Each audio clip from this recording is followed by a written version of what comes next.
Tonight on KGW News, the cascade of complications that may have led to this deadly collision on a New York runway. So when something goes wrong, that means many things went wrong. Plus, could lawmakers actually have a deal that'll get these excessive airport lines under control? Then, Portland police bust a major theft ring they say swindled hundreds of thousands of dollars in wire. Copper theft is not a victimless crime. How they say thieves were ripping off everything from communication lines to HVAC systems. And later, video that shows a hero in action as a police officer saves a woman in a wheelchair from her burning home. But first to our top story and that massive copper theft ring. We're glad you're with us tonight. I'm David Mulco. After a nearly year-long investigation, authorities say they have arrested 5 people. And as Catherine Cook reports, turns out one of the victims gave police the key to cracking the case. You better listen and listen good. Dan Chasen traveled 2,300 miles from Louisiana to give Portland copper thieves a piece of his mind and thank Portland police. Chasen runs the theft and vandalism program for Lumen Technologies, the parent company of CenturyLink. His team helped officers discover copper thieves had been targeting aerial communication lines and underground cabling, costing Lumen some $2 million in damage. From the moment I contacted Portland PD, they became involved. And they became involved at a level that certainly surprised me. Using tracking technology, the company helped police follow the path of stolen materials. And on Thursday, it led them to 55-year-old Deidre White. That person was using business credentials to sell stolen copper to recycling centers, then repaying those who were stealing the copper and keeping a profit for themselves on top of it. Police say White processed more than $487,000 worth of stolen metal over the last year. They also arrested 4 other people tied to the case. Police served a search warrant. These wires have come from all over, from every spectrum. That includes copper from inside rooftop air conditioners. We covered one business, Montevilla Sewing and Vac in southeast Portland, that's had 5 HVAC units stolen since last fall. Police say copper thieves have also damaged critical infrastructure all over the city, including more than 50 streetlights along I-84. And in December, police say a man riding a motorcycle was killed in a crash near I-205 in Airport Way, caused in part by copper wire theft. Investigators say crooks cut wire from a traffic control box, disabling a traffic signal. The DA's office is exploring more charges for those involved in the cases. If there is a criminally negligent homicide or reckless, it's something that we'll look into and see. It is a question of we're going to go where the facts lead us. As for Chasen, he wants crooks to know their wires are still equipped with trackers that will alert police when they're messed with. The way that works, it's called, if you feel lucky, go right ahead, because you got to be lucky every time. I only have to be lucky once. All the way from Louisiana. Police say this is still a very active case. Investigators served subpoenas to major recycling services and are reviewing how they're cooperating. They're also asking anyone with information on copper theft operations to share what they know. David. Almost a year in the making there. Catherine Cook reporting. Thanks, Catherine. To get you caught up on tonight's other headlines, a potential deal to end the strike by some 2,000 workers at Portland Community College has quickly fallen apart. The news comes as PCC warns it may have to postpone the spring term, which is supposed to start on March 30th. Today, the union saying the college is unwilling to consider restorative pay for striking workers or letting classified workers cash out their earned PTO. We need offers that support the living wages of our hardest working colleagues. That's the only way we can support our students. PCC says it's offered staff a 2% cost of living adjustment in the first year and 3% in the second, along with increased contributions to employee health care plans.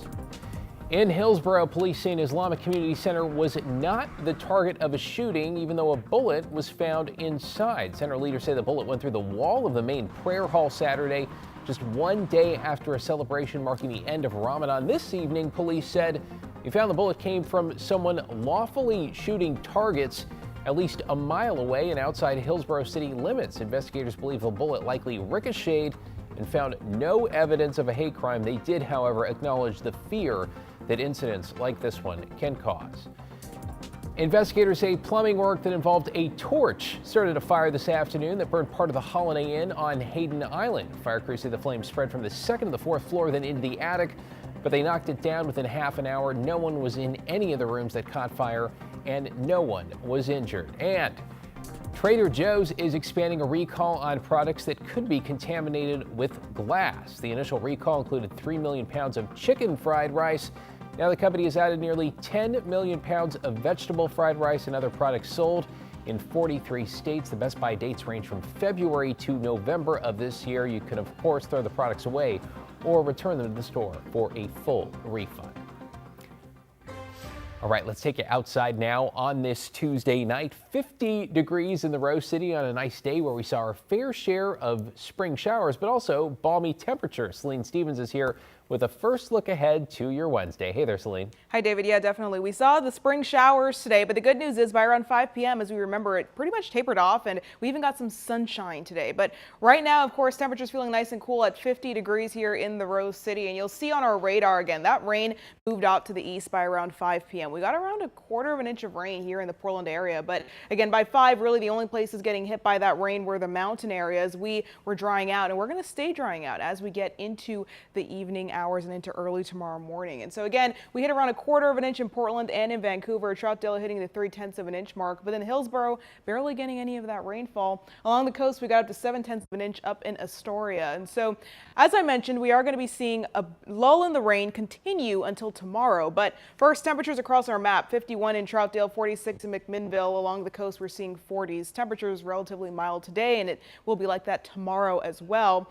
So as you can see, tomorrow we're looking at seeing showers. So the showers return around the afternoon hours. That's when we're going to see the rain return. But again, it's just light showers. We get into Thursday, we get some sunshine, and we get to Friday, see 60s. But of course, the next chance of rain is just right around the corner. David will talk more later. Still looks like a few nice days ahead. Thanks, Celine.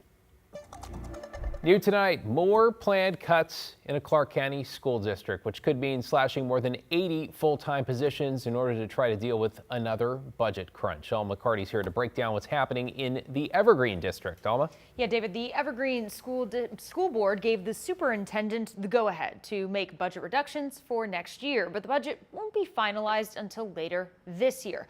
Public speakers had the chance tonight to give their thoughts. Cutting these programs doesn't just remove a class, it silences the passion that may have just started to grow. I'm wondering how anyone in this school district can, in good conscience, be making over $200,000 a year when we are making these kinds of cuts. Well-resourced schools produce good students who become educated citizens who produce healthy and thriving communities for all of us. Why are we proposing cutting so much from the students that need the most at this point in their journey?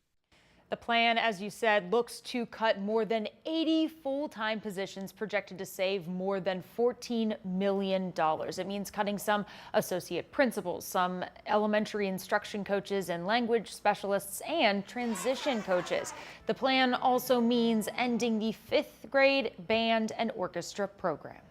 All 5 of my children participated in 5th grade band and orchestra, and they saw the benefits from that. So when I say that this is a heartache, and when I say that I mourn it, I'm coming from a wellspring of personal and family experience on the matter.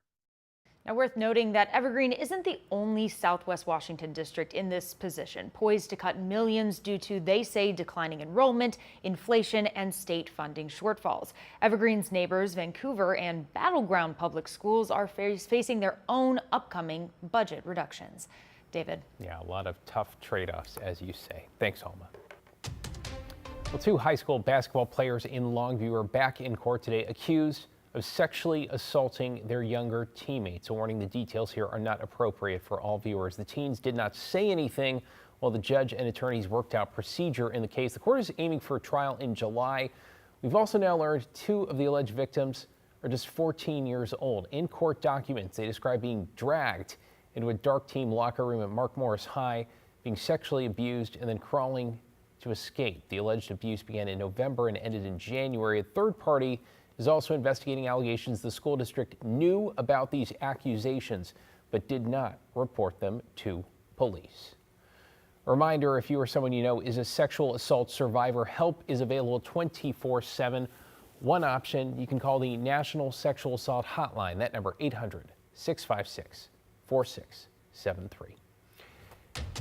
In Southern Oregon, remains found in the woods nearly 50 years ago have finally been identified as a 19-year-old who went missing in 1974. That is when Mark Smith left his home in Billings, Montana, and was never heard from again. A logging crew found a skull and some clothing near Holcomb Peak in Josephine County in 1978. Despite years of efforts to identify those remains, the case went cold. That is, until a DNA kit was uploaded online in September, leading investigators to make that connection to Smith's family. Oregon State Patrol says it does not know how Smith died, but says so far there is no evidence of foul play.